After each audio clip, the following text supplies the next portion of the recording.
So let's start. And first of all, please write down your names and email addresses here. And I will send out the exercise sheets, all assignments.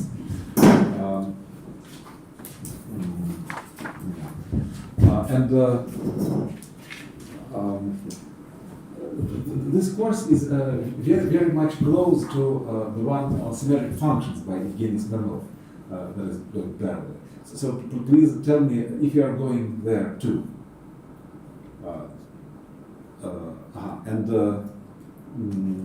So I will need a lot about symmetric functions, say sure functions or Hollywood functions or something like this. Do you know about this? I mean, I can certainly cover this, though for those who go to Evgeny Smirnov class, it will be sort of boring, but still. So does anybody know, for example, representations of symmetry groups, for Frobenius theory, representative symmetry groups. Does anybody know? Classification of characters? No, okay. Do you mean Yes? finite symmetric groups? Finite symmetric groups, yes. You do know. Yeah, I know. Great. But not anybody else. So then at some point we will cover representation of symmetric groups. And it's okay with everybody. And you still don't want to go to Evgeny Smirnov class. And why? And it's a stupid question, I understand, but just credits. I mean, I wonder that you are interested in representation of GLN over finite field, but not interested in symmetric functions.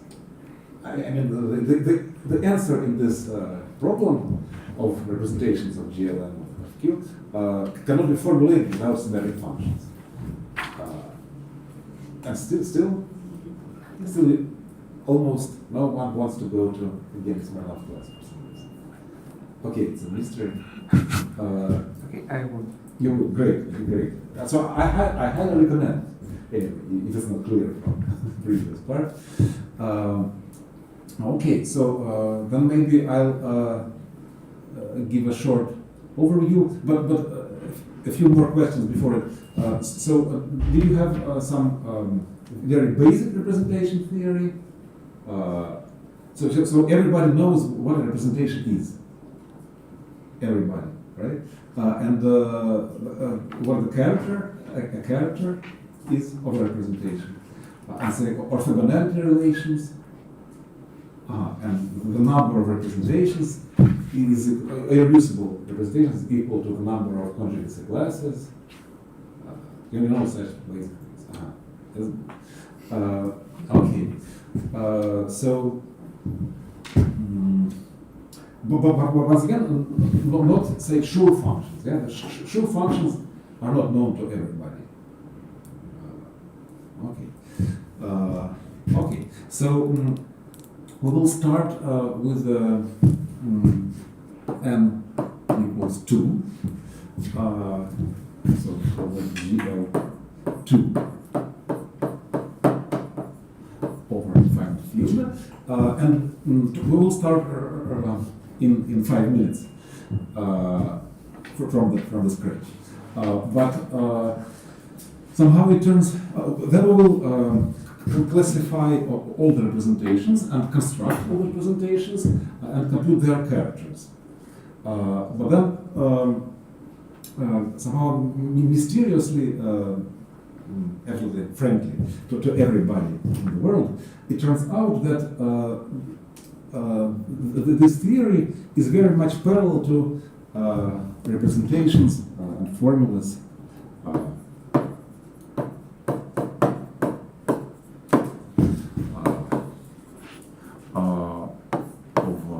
GL2 over any field, in fact. Like F could be some real numbers or periodic numbers complex numbers. Maybe that's it for a while. But I guess you do know something about representations of GL2 of say C. Do you? Yeah. For example, you can take a standard two-dimensional representation, and then you can take its symmetric powers, and this will give you a large supply, or maybe there are tools, and this will give you essentially everything. But there are also infinite dimensional representations, so-called principal series or discrete series or whatever. And still you can define, let's say, their characters, and they're given by some interesting formulas. And it turns out that the formulas for characters of infinite dimensional representations are very much similar to those finite dimensional representations of this finite group over a finite field. And that's a mystery that's somehow unsolved till nowadays. And well, it is a big driving force behind representation theory, this sort of unity of mathematics, in a sense. So we'll take quite a long time, maybe a month, developing in all the details representations just of GL2.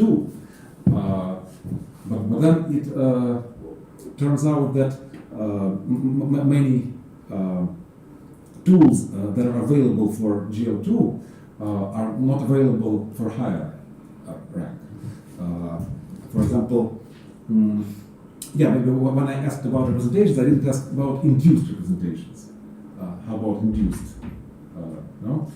Okay, so today we'll have some induced representations, and that's the most basic tool, the starting point of any representation theory. It's easy to compute, say, characters of induced representations, and it's easy to classify them, but not all the representations are induced. So for GL2, FQ, induced representations,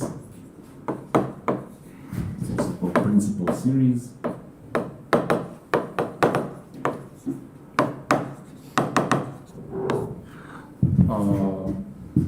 Their dimension is Q plus 1. And for example, the most simple of these is just functions on P1. But P1 is over the finite field of Q. So GL2 acts on this P1 just by coordinate changes. And you have functions on this space. It's the basic example of induced representation. It's induced from the trivial representation of Borel subgroup. It is not irreducible. Why it is not irreducible? It has a trivial... Right. There are constant functions, and they form some representation. But there is a complementary representation. Well, either a quotient or you just consider the functions with the total sum 0, with integral 0. Yeah? And it is already irreducible, and it's called Steinberg. And its dimension is certainly Q plus 1 minus 1, just Q. Okay, but then apart from those, there are also so-called discrete series or cuspidal, and here dimension is Q minus 1. And these are difficult to construct, so I will not be able to immediately define them. They exist somehow. You can even compute the characters, not even knowing the representations. We will encounter this phenomenon many times, starting from symmetric groups. It's what Frobenius did. At the very beginning of representation theory, at the turn of the 20th century, Frobenius defined representations, and he defined first characters. He defined characters before representations. So you all know that characters are just traces in representations, and Frobenius didn't know this. He somehow managed to define certain class of functions, which were characters. And not only a few years later, he realized that they were traces in representations. He started with some ad hoc definition of characters, and then he computed all of them, not knowing representations. And then the same will happen here. We will be able to, in fact, at the end of our course, we will compute all the characters of GLN over FQ without constructing the corresponding representations. Our construction is hard. This will be above our abilities. We will only compute the characters. And the same happens here. You can compute all the characters, but you cannot construct those discrete series representations. The way to construct these discrete series representations is via some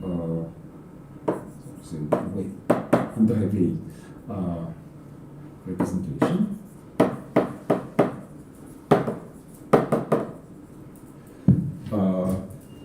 So it's a representation of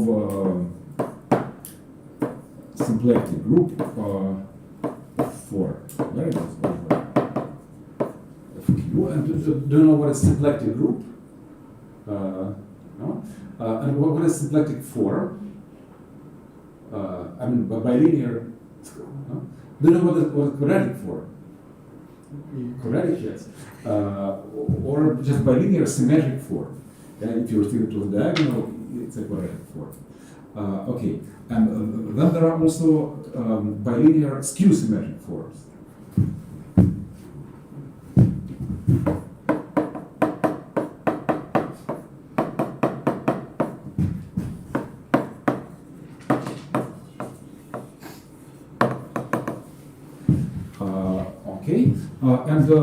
Well, you know what is that non-degenerate bilinear form? I hope, yeah, there is no kernel. There is no element which is orthogonal to everything. And then turns out that the skew-symmetric non-degenerate bilinear forms are even better and simpler than symmetric ones, because they're just one. For symmetric, there's some classification theory. Over real numbers, you have signature, positive squares, negative squares. Over finite field, also there are some invariants. So it depends on your base field, unless your field is algebraically closed. But over any field, there is just one non-degenerate skew-symmetric form. It's called symplectic. So in the basis, it's just sum of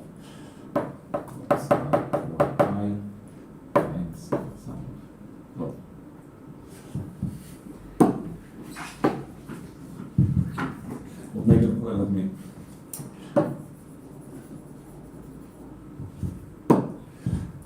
Just we have two coordinates.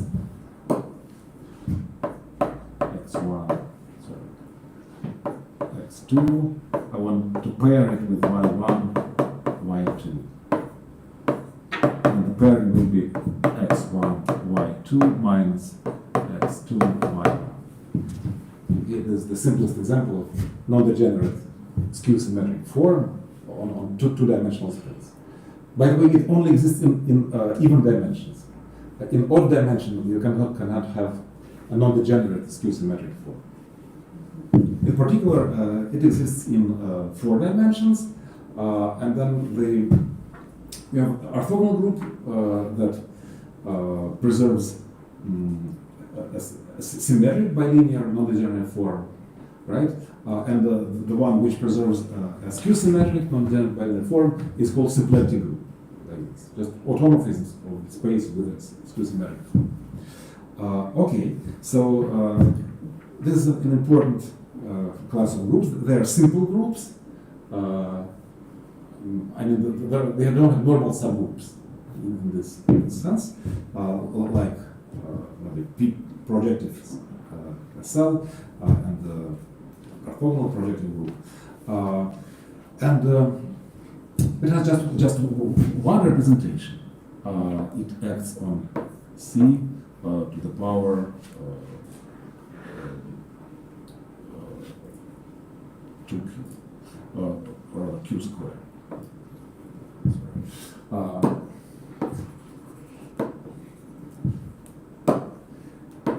C to the power q squared. Okay, and now inside this symplectic group, you have a subgroup maybe S L2 FQ times FQ squared, group of invertible elements. Yeah. And then you can take this representation and you restrict it to this product of two groups. And it turns out that when you restrict to the product of two groups, it has sort of a simple spectrum.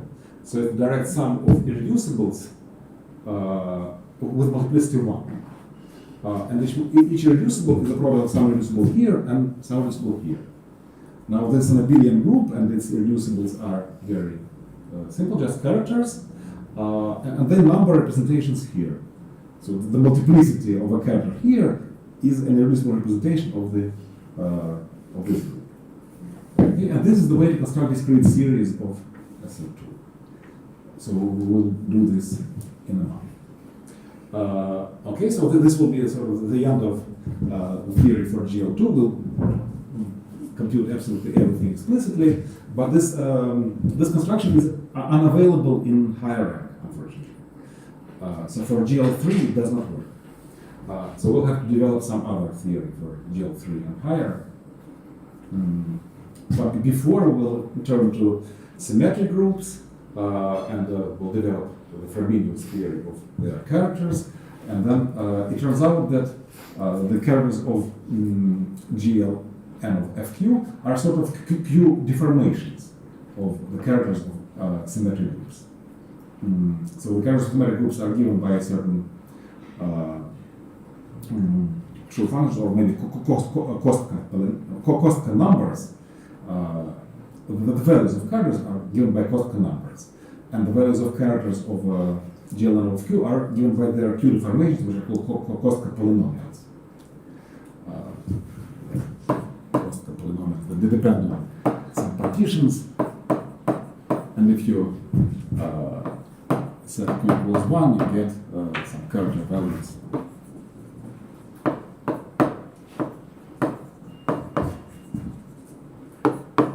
For S. Okay. So,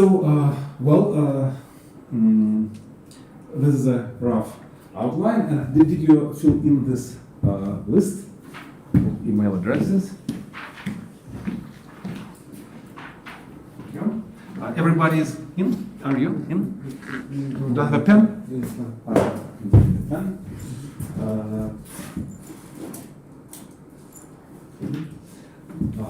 So I will send you the first home assignment today, and the rule is that you have to submit the solutions in a week or within a week, and then there will be no exams, no final exam.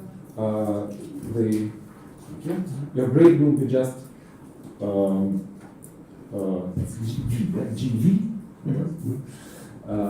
So your grade will just be computed on the base of your solutions. That's it. And one other thing is that I have to leave for the next week. I'm sorry for this. So there will be no classes next week. Today, on Friday, and then vacations for 1 week. I will send you some exercises, I hope, but no classes next week. Okay, so no, yet no. What gets worse? And now I have to rescale it somehow. How do I feel it?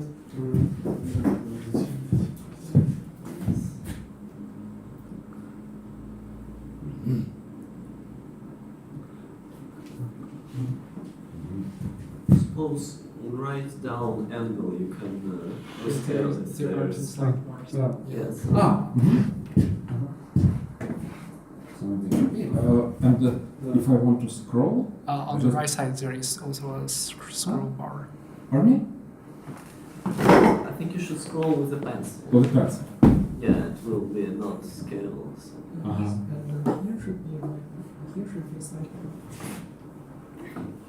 Ah, so Here is a sidebar. if I want, just by hand. Okay.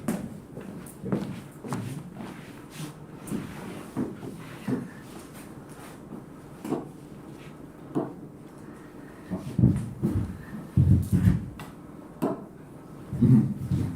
Okay, so let's start with the formal course. So, well, just notations.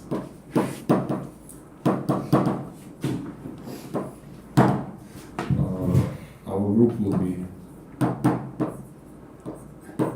OG for short. And then we have Borel subgroup.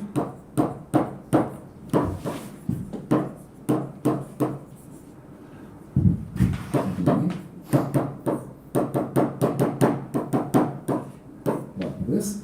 And inside we'll have the uniform radical.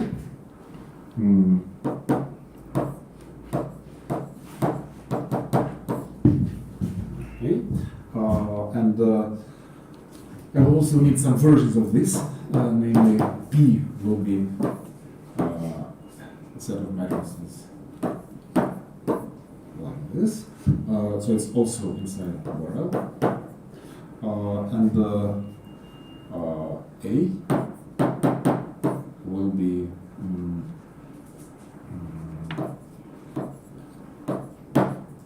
such diagonal matrices. And H will be the diagonal matrices. And it's also isomorphic to the quotient B over U. Okay, now, well, Z is the center.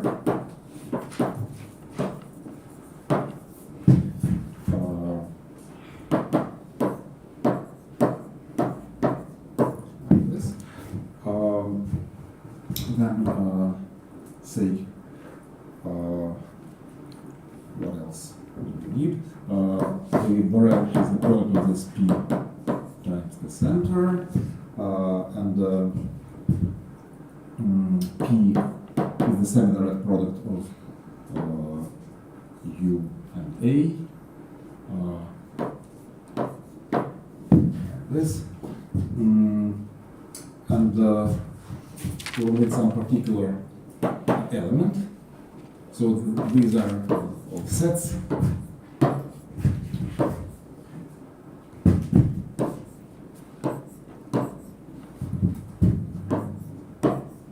And there's just one particular element.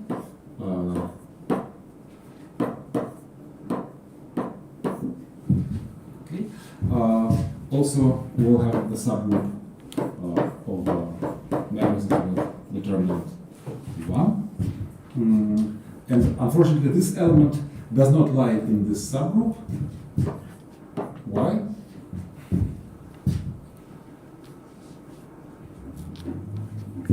Any suggestions? For Q not equal to 2. Unless, right.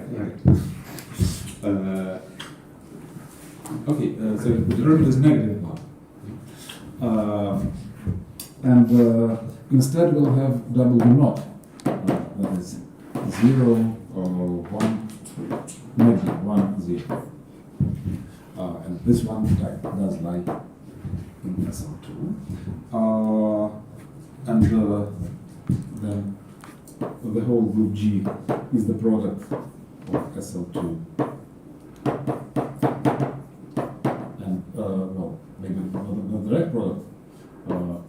just some product with the center, but the intersection of the center with SL2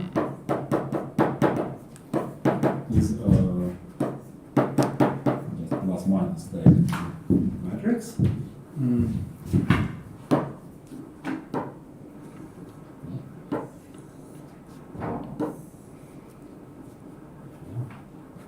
But then you can see, which is bad. And this is not usable. Yeah? The other one. The other blackboard is not usable. Cannot be used. I think it's Not really. So. And why don't you want to go upstairs where there's a normal blackboard? And you can see, I mean, there are three boards like this, not just one. We need to record. Right. I don't have. Maybe in the couple next weeks we can go to the other ones. Well, there's no need for recording.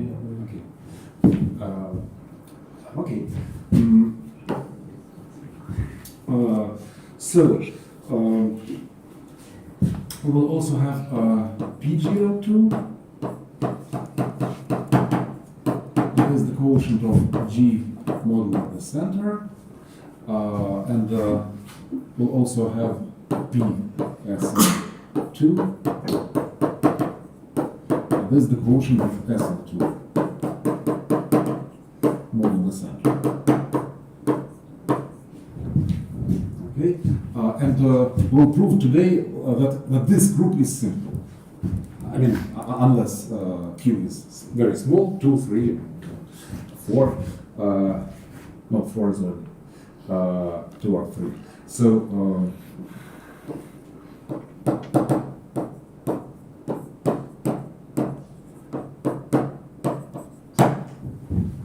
okay. So these are all the groups we will use, I hope, and we'll use also the Breuer decomposition.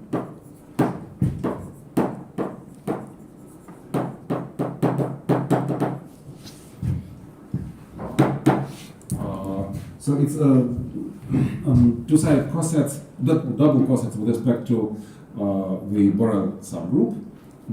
So GM2 is equal to the Borel subgroup, which is the trivial double coset. And also there's just one more coset like this. Okay, I could also write BWB, but in this presentation, BWB, but in this presentation it's sort of the direct product. I mean, there are no cancellations. Okay, and maybe also let's write down the similar for SL2.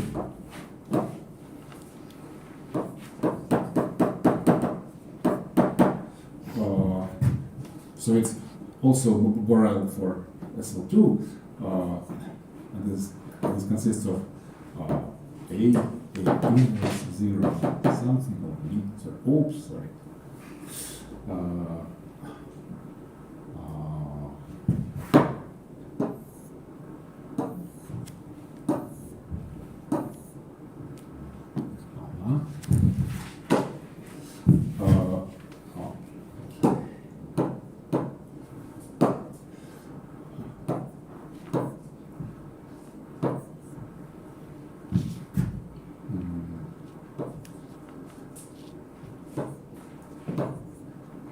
Let me go B prime. B prime. That is not okay, and then now let me consider SL2 modulo U. What is this?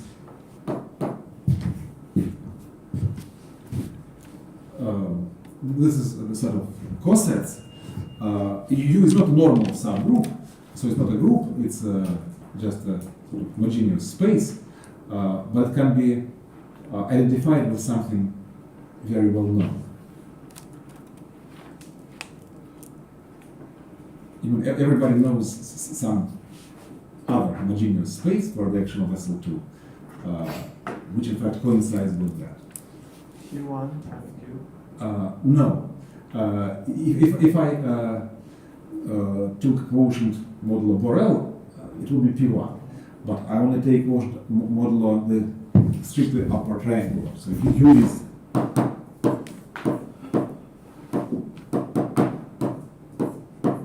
this. Multiplicative group. Uh, Multiplicative group. well, first of all, what's the dimension? Well, it doesn't make sense over a finite field if everything is finite. But in fact, we'll count in a moment the numbers, but Flex? huh? Full flex? The flags are PP1. In this case, flags are just projective line. The dimension of SL2 is 3. So the dimension of GL2 is 4. The dimension of SL2 is 3. Say over complex numbers or real numbers. Dimension of U is 1. So the quotient is 2-dimensional. P1 is 1-dimensional, the quotient 2-dimensional. So what is the quotient?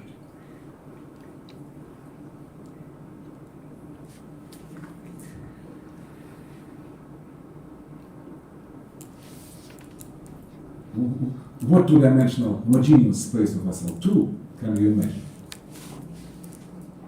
Q1 times Q1. No, sorry, it's not homogeneous because there's diagonal and maybe everything else. P2. It's even worse because certainly P1 is inside and it's close to the spectrum. It's interaction. Well, it is just the plane, but the plane contains the origin, so you remove the origin, and that's it. Right? Because certainly any vector can be transformed to any other vector with help of SL2, right? All vectors are equal, so to say, democracy. And then what is the stabilizer of a vector? So, the stabilizer in SL2 of vector 1, 0 is what? U. Yeah, it's certainly just U. Okay. So we get this. Okay. And now let's indeed count. Say SL2 is what?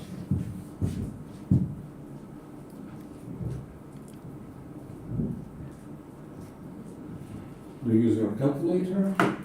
Do you use your calculator, Wolfram? Q minus U. Huh? Q. Yeah, it's quite Q minus. Because here you have Q squared minus 1, and here you have Q. And the order of GL2.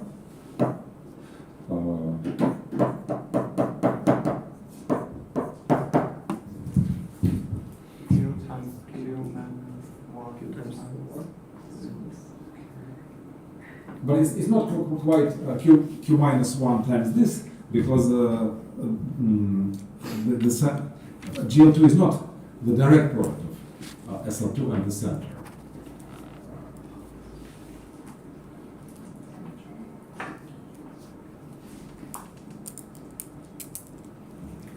Or, I don't know, maybe the answer is correct, but reasoning is not quite correct. So how do you count? What is what is GL2? Where does it act? Simply transitively. Among 0 vectors. But vectors are just 2-dimensional, but we need something 4-dimensional. But it's a good guess. But Q squared times Q squared minus Q1. But just, what do we count? So, Because the first column can be anything, and the second column Yeah, is right. not linear. right. So is the number of bases in f q squared, right? The first column is the first basic vector. Second column is the second basic vector, and then for the first vector you get q squared minus 1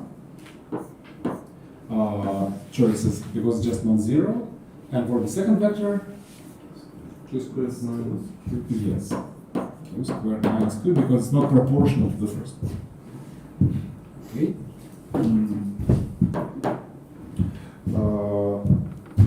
Okay. So now let's count conjugacy classes.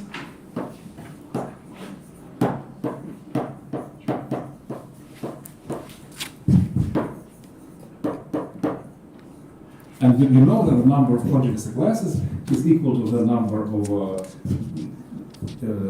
distinct irreducible representations, so that will be useful.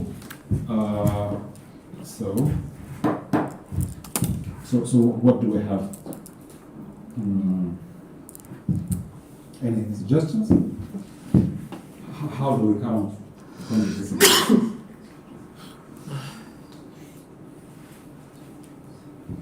Well, there are sort of families of conjugacy classes. For example, the first family is just the center.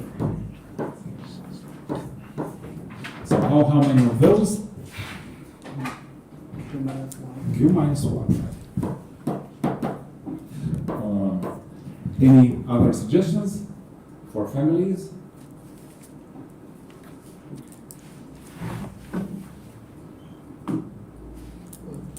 The simpler, the better. After time you Yes. Nothing fancy, just the Jordan blocks.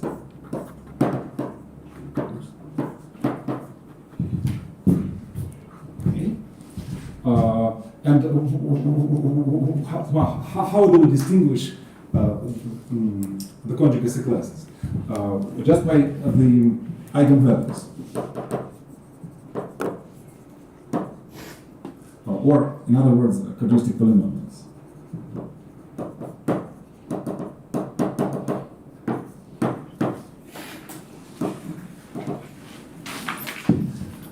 So in this case, there are two.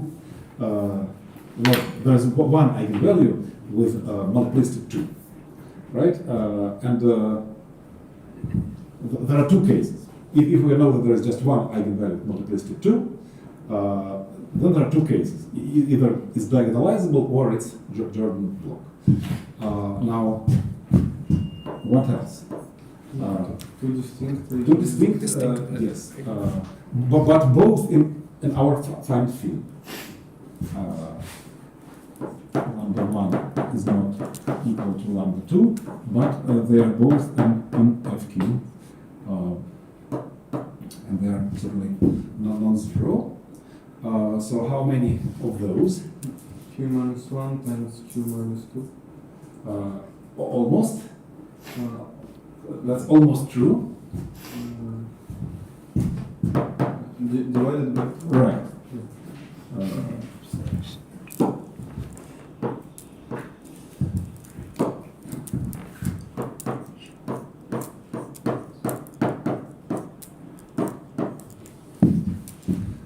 Okay, and now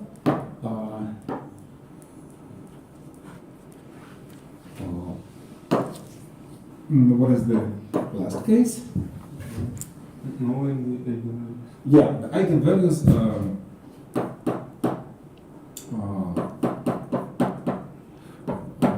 in the quadratic extension,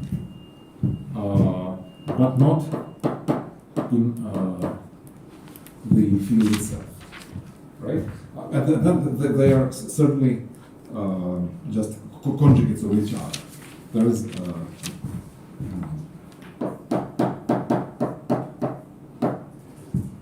And what means this conjugacy? What's the meaning of this conjugacy? What do I mean by this when I write lambda 2 bar? What do I mean by this?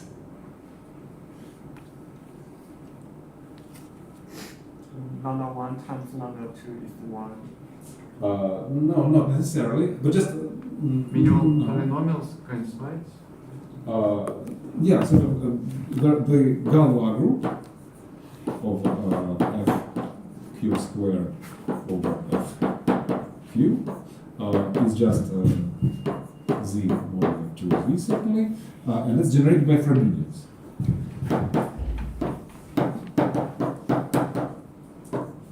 And Frobenius of x is what? X to the X to the power q, right? So when I write lambda 2 bar, I mean lambda 2 to the power q. Okay, and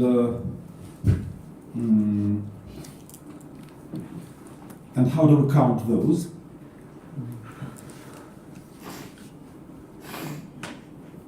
The number of irreducible quadratic polynomials. Yes, and how do we count the irreducible quadratic polynomials?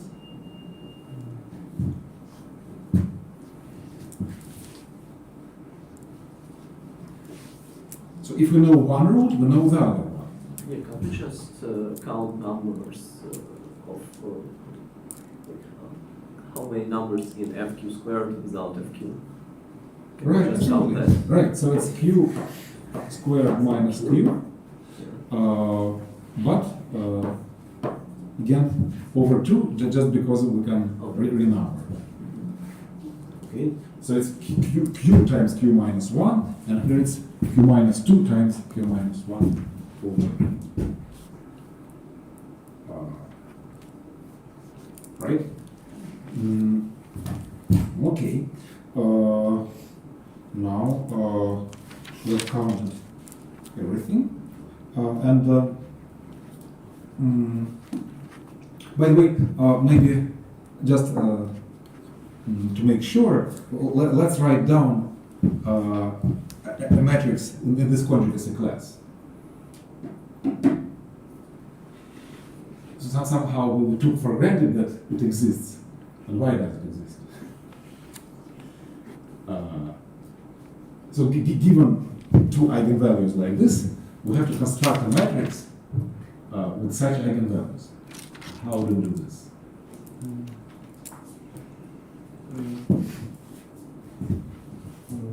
Frobenius formula. Absolutely, yes. That's called Frobenius companion form.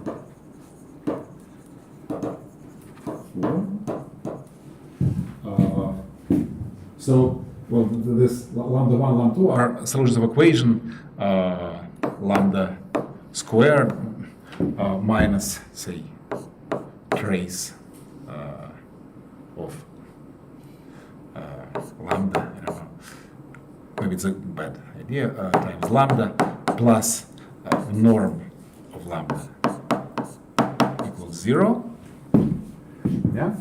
And so given this, what is the desired matrix? What is this Frobenius companion form? So we want our characteristic polynomial to be like that. So how to produce a matrix with such a characteristic polynomial?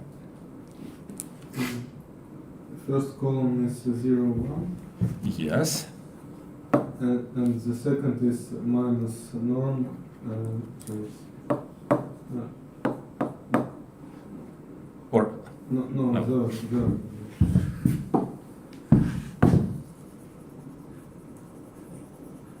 What is n of lambda?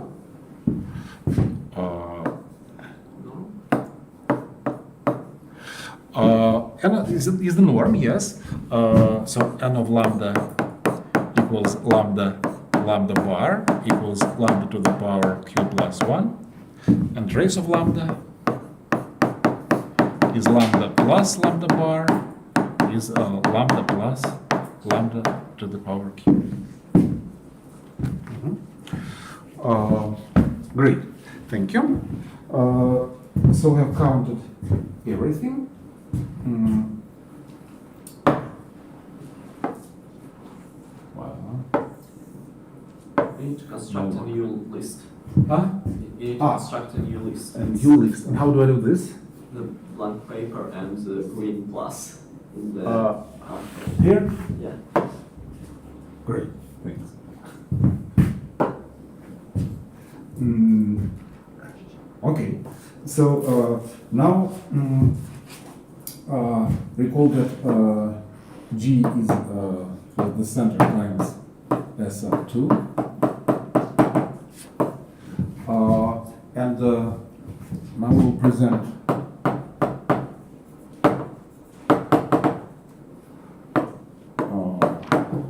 S of 2 via generators and relations. So for example, let Q be 101. It's a prime number, as far as I know. Then how many generators do you think we will need?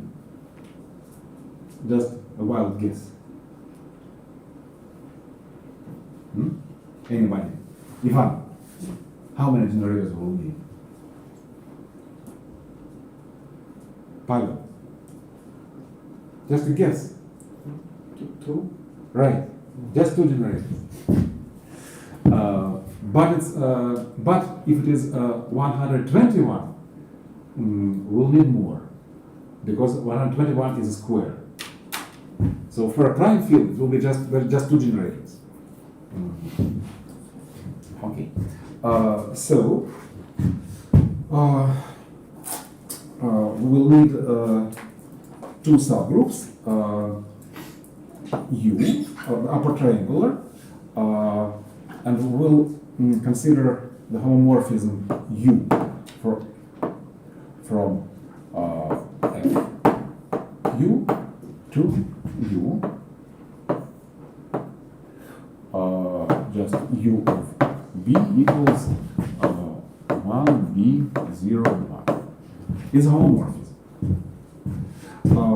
Also, we will have a homomorphism S from the multiplicative group of FQ to the diagonal matrices. Well, maybe we didn't have any notation for this. Well, let's just so S of A equals A inverse. Okay, and this also a homomorphism, and then well, fact of life that S of A equals W naught U of A inverse W naught U of A W naught U of A inverse. So you may check this at your earliest convenience. And now, well, maybe let me formulate our first theorem, that the generators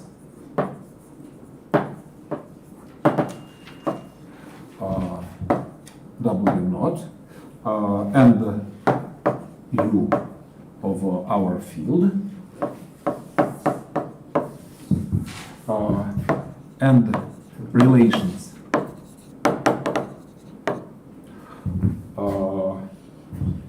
well, maybe let me start. So first of all, that S of A defined by this dreadful formula is a homomorphism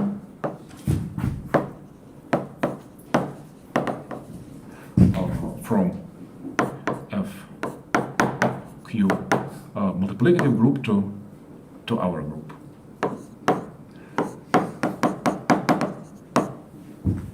So in other words, that S of A times S of B equals S of AB.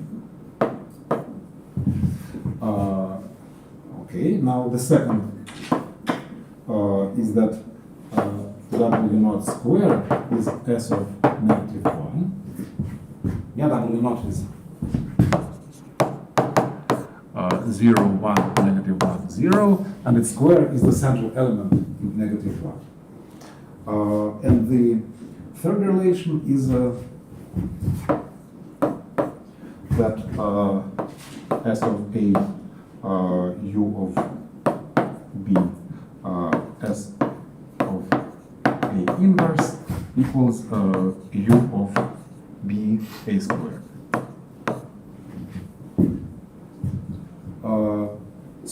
This is easy to check, and the claim is that those generators and those relations give SL2.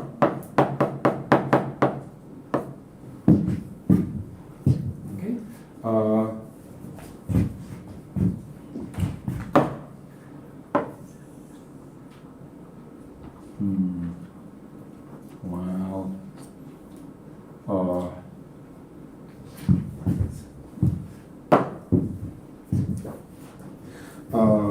Okay, so the corollary is that indeed SL2 of P is generated by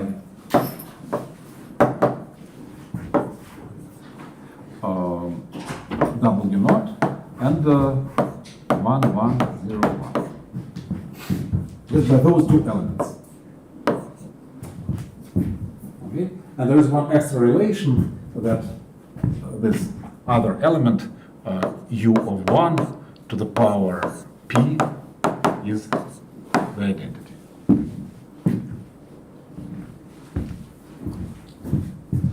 Okay? But if your field is not prime field, then you will need a basis over FP. Right? So for example, F1 to 1, you will need 3 generators.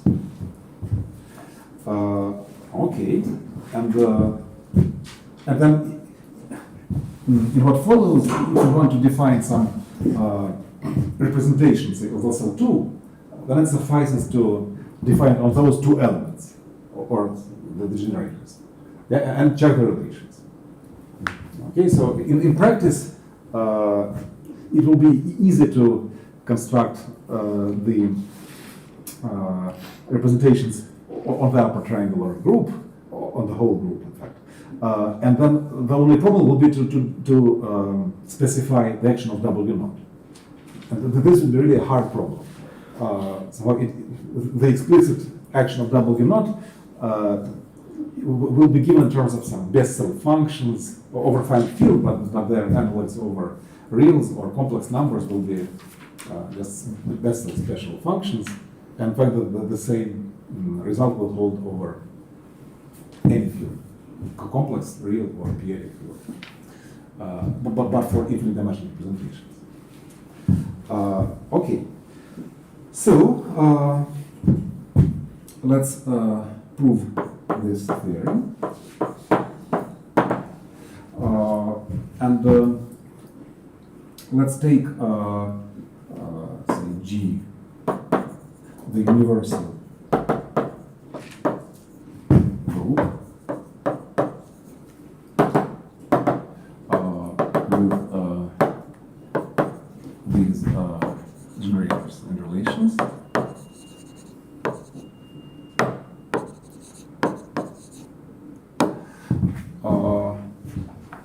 Then certainly we have a homomorphism into SL2 FQ. but we have to check that there is,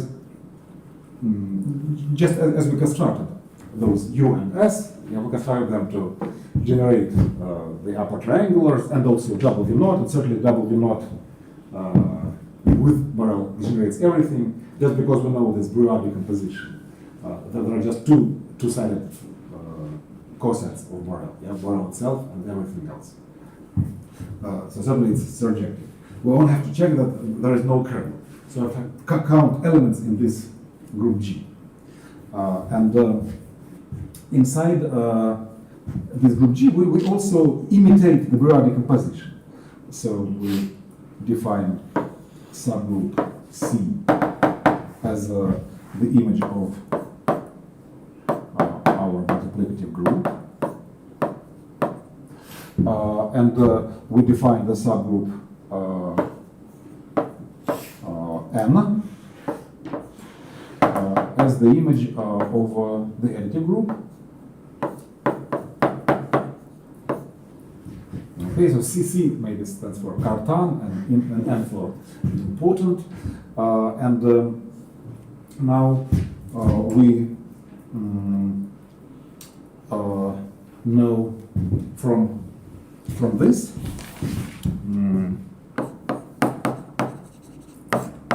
from the third relation, we see that Cn equals Nc.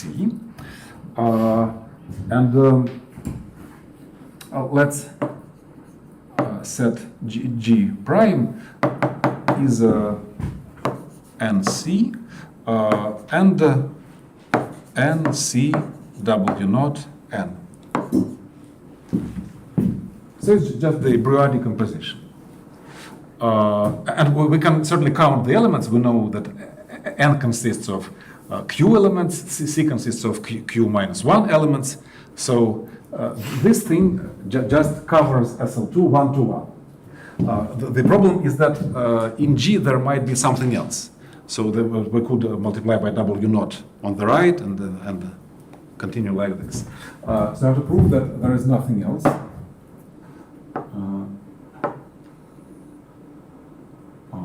Well, I don't know what to do. So I will write down some computation, but you don't remember the relation, so it doesn't make much sense.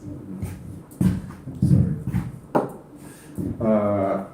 Okay, so I have to check.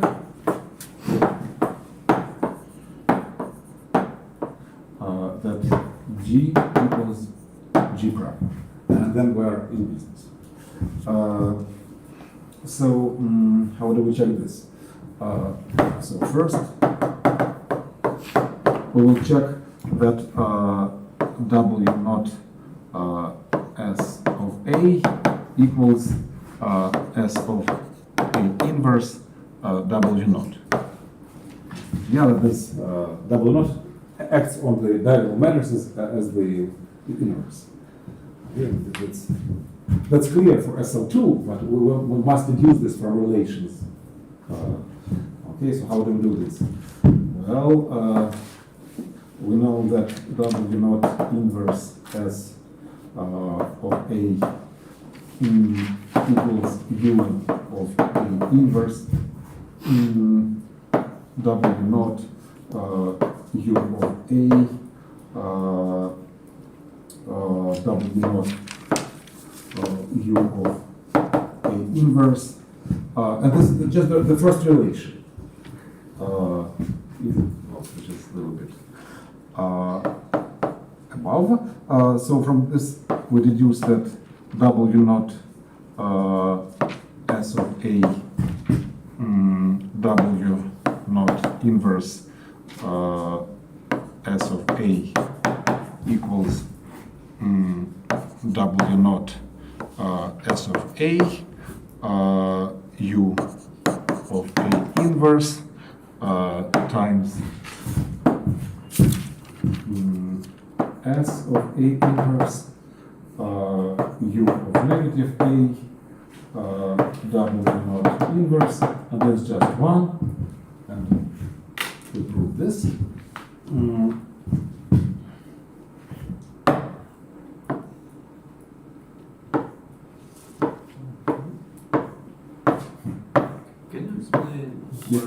where it comes. Pardon me?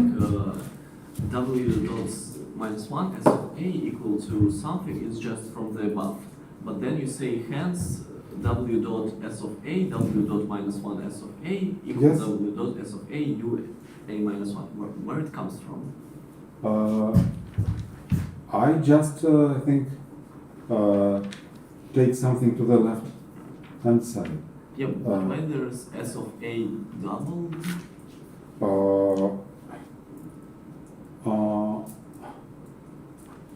Let me see. Sorry, S of A. Maybe also use. Maybe also use this. No, not number 3 yet. Number 3 I will use.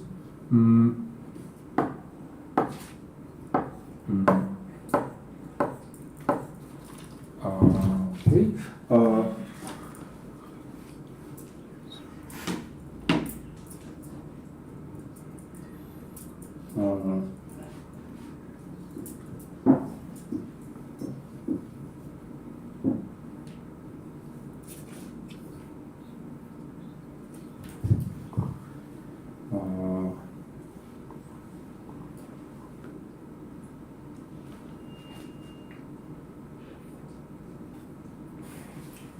So W naught inverse is just W naught times S of minus 1, yeah? And S of minus 1 times S of A is S of minus A.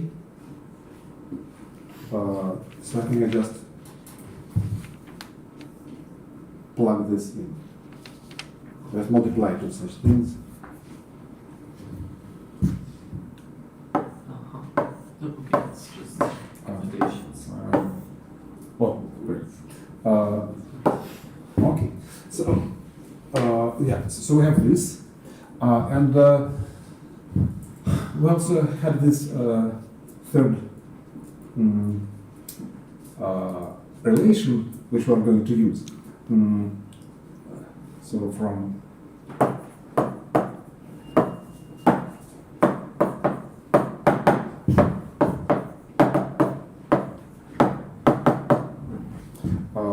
this we again due to the first relation we reduce W naught U of C W naught equals U of negative C inverse. Oops, sorry.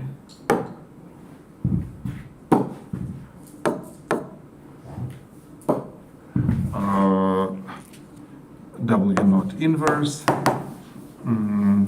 S of C U of negative C inverse.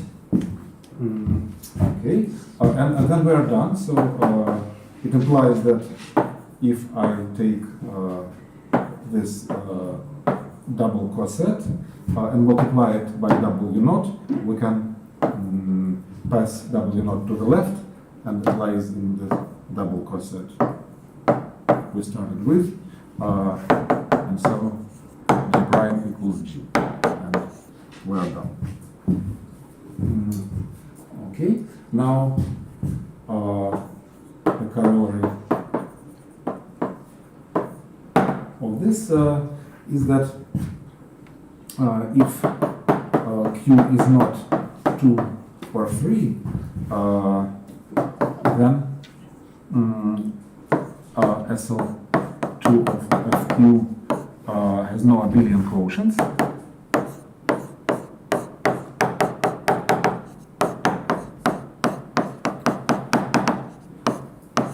So equals its own commutator, and this first claim and second claim is that the PSL2, the quotient model center, is simple.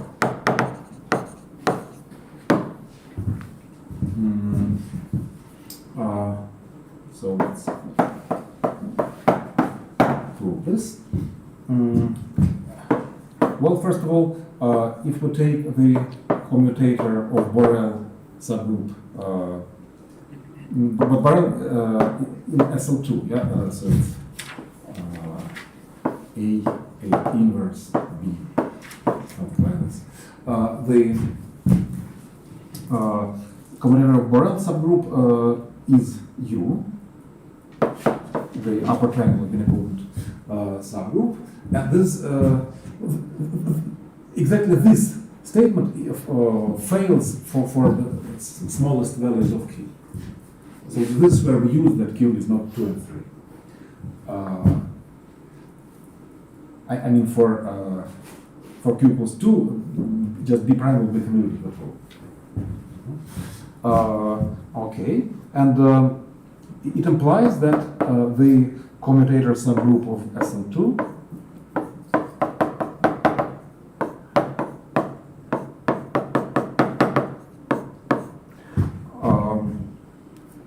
contains the union of all conjugacy, of all conjugates of U, right? Because this is a normal subgroup, and it says union over all elements G, and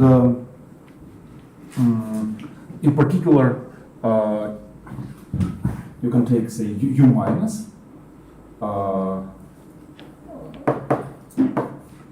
lower triangular subgroup.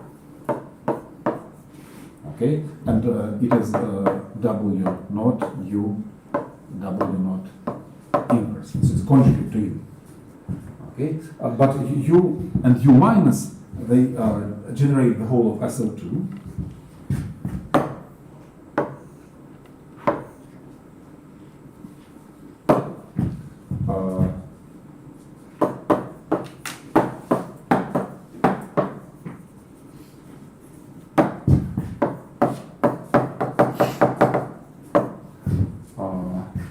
And hence we proved A.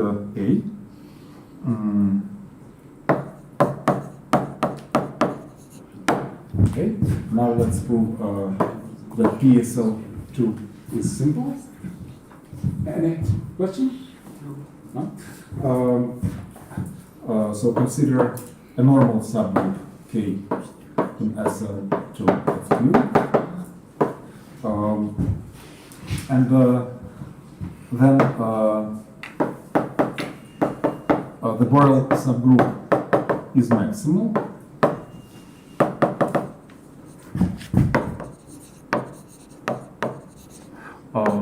By the Brouillard decomposition, because there are just two double cosets, the trivial one and everything else, and hence it follows that either KB is B, but then it follows that K lies in B. And since K is normal, then it follows that K lies in the intersection over all conjugates of B. And again, the opposite Borel is the lower triangular Borel subgroup is also conjugate, just by W naught. So it lies in Cartan, but then conjugating Cartan, you are left just with the center.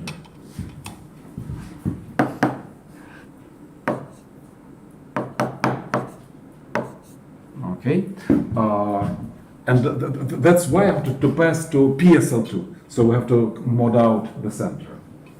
Okay, so this is a legitimate case. Another option is that KB is the whole of SL2.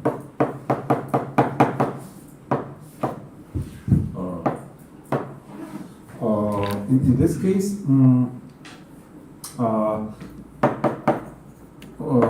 the element W naught can be represented as the product of K times B for some K in K, B and B, and then W naught U, W naught inverse.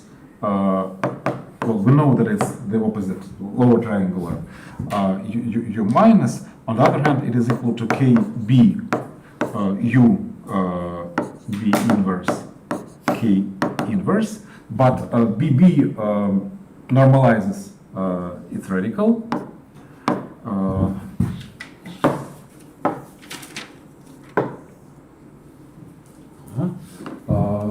B normalizes its radical, so it's just K U K inverse, and this lies in K U since K is normal. L.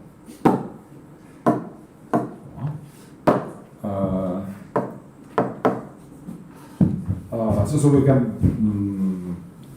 shift K through U to the left.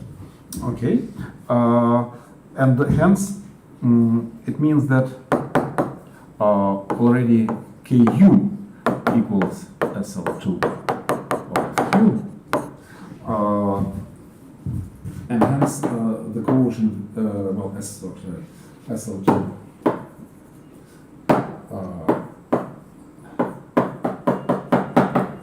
modulo K is equal to U modulo the intersection and is abelian,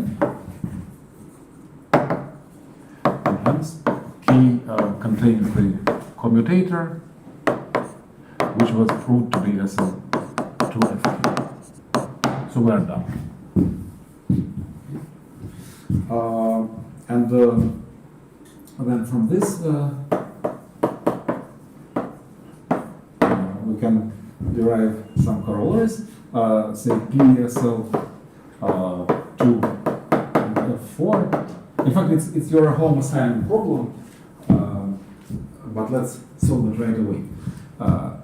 So it's isomorphic to what and why?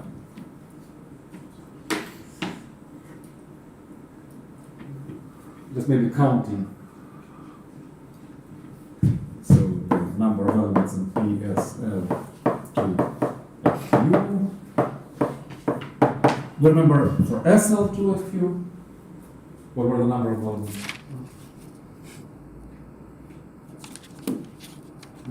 Q minus Q. That's right, Q minus Q, and here you divide by 2 because you divided by the center. So how many elements?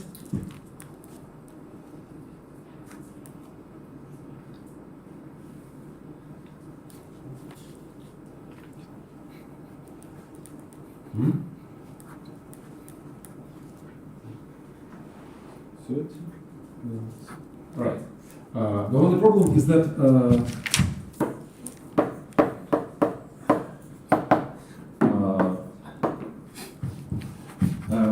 we divide by the center, but for Q is a power of 2, minus 1 is the same as 1, so that is trivial.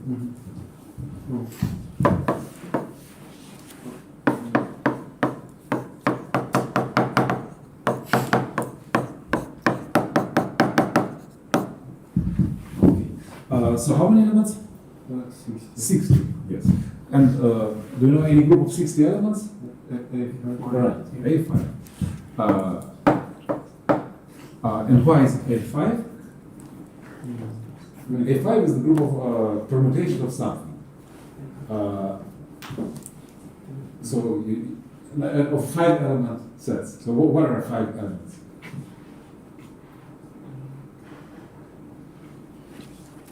In this case, on which 5 element set does PSL2 F4 act nature? Most nature. On line Hence, Right, absolutely, yes. So it acts on P1.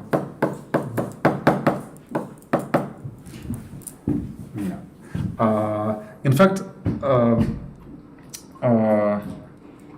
it's also isomorphic to PSL2 of F5.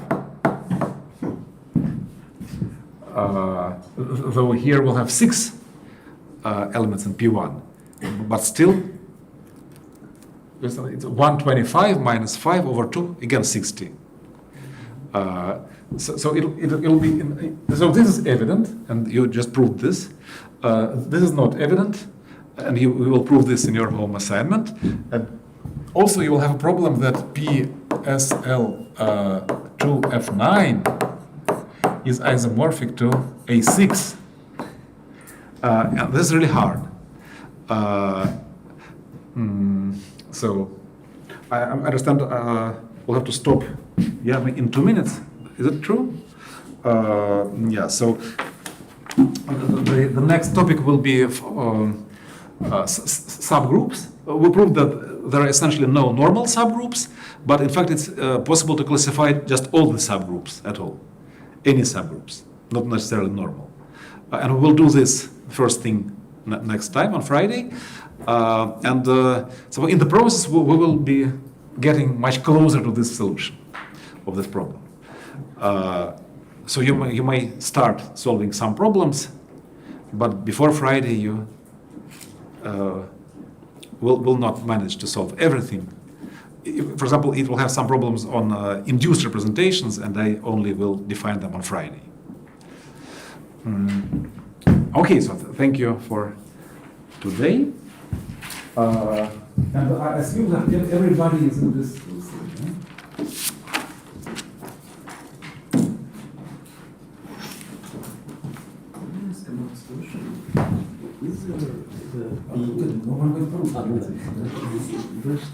Да, вот здесь мы Это тоже почти. все вышли, везде, потому что мы цель 2. Да, у меня склероз, да, конечно. То, что почти максимальная подгрузка. Ну то же самое, потому что такое же сложение брюа абсолютно. S2 Q,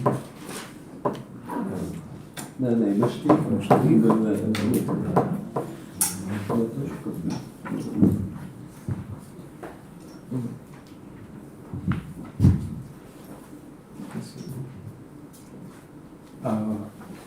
And how do I stop this? Or just leave it as it is? Yeah. I would very